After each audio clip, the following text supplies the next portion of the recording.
Hola a todos, en este vídeo voy a mostrar cómo activar o desactivar el modo de cancelación de ruido en los auriculares Xiaomi.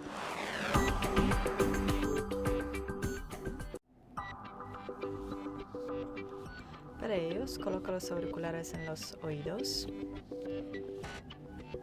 y podemos activar o desactivar la cancelación de ruido en la aplicación o manteniendo presionado el auricular derecho o izquierdo. Puedes activar o desactivar la cancelación de ruido. Y eso es todo. Gracias por ver, denle like y suscríbanse a nuestro canal. Adiós.